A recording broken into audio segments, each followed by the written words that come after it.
Ada satu percakapan yang hampir nggak pernah kita bahas. Bukan percakapan dengan atasan yang sulit, bukan dengan pasangan di momen yang panas, bukan dengan teman yang mengecewakan, tapi percakapan dengan diri sendiri. Di momen ketika kamu tahu sesuatu itu nggak baik buat kamu, tapi kamu tetap melakukannya. Scroll media sosial sampai jam 2 pagi, padahal besok ada deadline. Mengiyakan permintaan orang lain, padahal energimu sudah habis. Terus memikirkan sesuatu yang gak bisa diubah. Terus berputar-putar. Kenapa sih kita bisa berkata tidak pada orang lain, tapi begitu sulit berkata tidak pada diri sendiri? Dan apa yang sebenarnya terjadi di dalam diri kita saat kita terus mengabaikan sinyal-sinyal itu? Selamat datang di channel Satu Frekuensi. Ruang komunikasi dari sudut pandang psikologi. Kita hidup di zaman yang sangat pandai menawarkan alasan untuk tidak berhenti.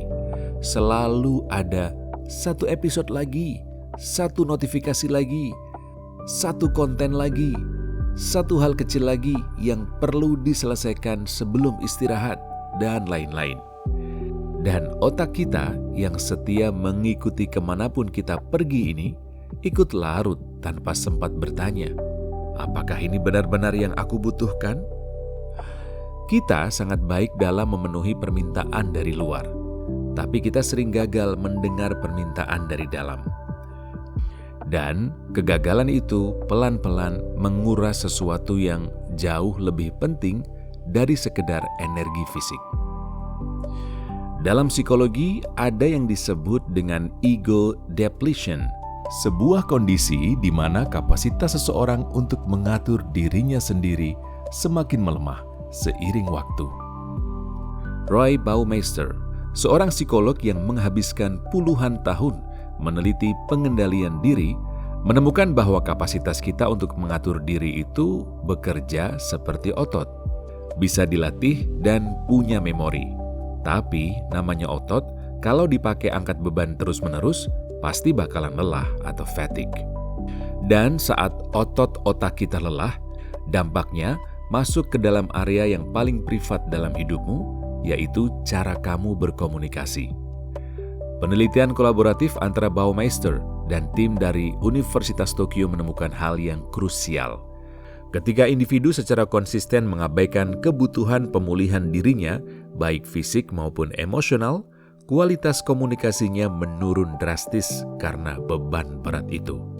Dalam komunikasi, beban itu bisa berupa menahan ngantuk saat rapat, berpura-pura ramah kepada klien yang menyebalkan, hingga menahan diri untuk nggak membalas komentar pedas di grup WhatsApp. Para peneliti bahkan menyimpulkan bagaimana faktor biologis dan sirkulasi energi di otak mempengaruhi ketahanan ini. Intinya, stamina mental kita itu ada kuotanya. Nah, saat otot kontrol kita menyusut atau depleted, kita jadi lebih reaktif. Kita lebih mudah salah membaca nada bicara pasangan kita, lebih sulit menahan kalimat pedas, dan hampir mustahil untuk bisa hadir secara emosional dalam berkomunikasi. Terus bagaimana kita menjaga agar otot komunikasi kita ini nggak terus-menerus kalah? Ada 3 hal sederhana yang bisa kita mulai. Strategi ini mungkin bukan yang paling benar, tapi bisa mulai kamu coba. Yang pertama, pahami jam-jam rawan.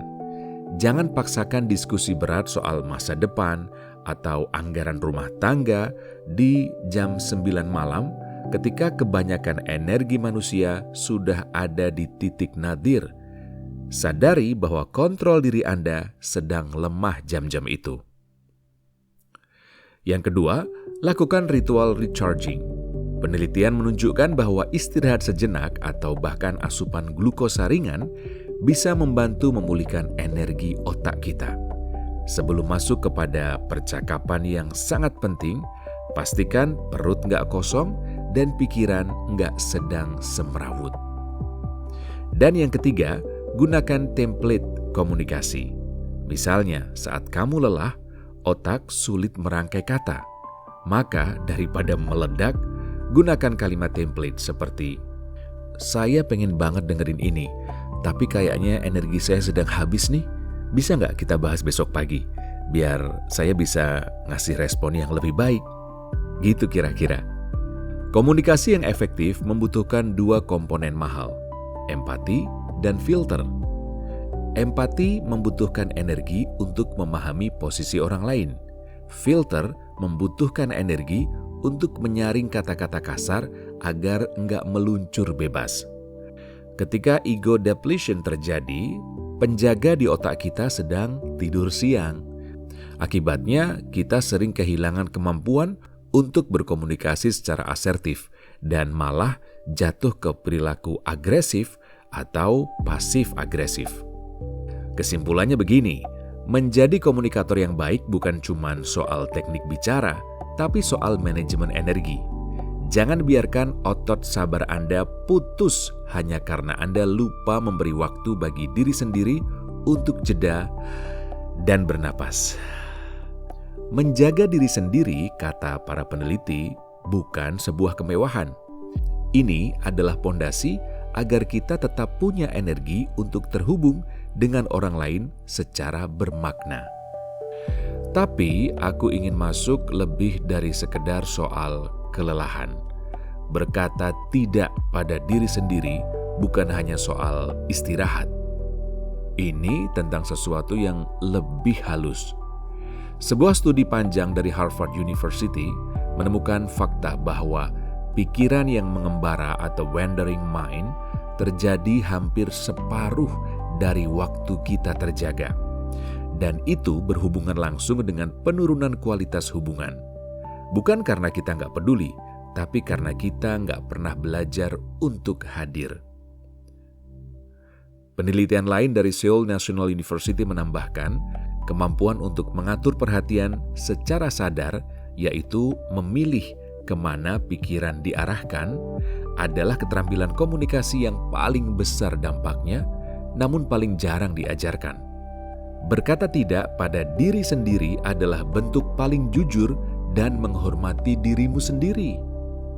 Saat kamu lebih baik dalam berkata tidak pada hal-hal yang menguras energi mentalmu, kamu akan punya sisa kuota pada dirimu sendiri untuk diberikan kepada percakapan yang benar-benar penting, kepada orang-orang yang benar-benar berarti. Kesehatan mental bukan hanya tentang tidak merasa cemas, tapi tentang kemampuan untuk hadir secara penuh dan jujur dalam hidupmu sendiri. Ternyata kita sudah berjalan cukup jauh ya bersama-sama dalam seri percakapan ini. Dari mengenal suara batin hingga hari ini tentang keberanian untuk berkata tidak pada diri sendiri. Semua ini adalah bagian dari perjalanan yang sama, yaitu belajar komunikasi dengan lebih jujur. Dimulai dari percakapan paling penting dalam hidupmu, yaitu percakapan dengan dirimu sendiri. Terima kasih sudah meluangkan waktu untuk hadir. Kita mungkin nggak selalu sepakat, tapi hari ini kita sudah berusaha berada di satu frekuensi.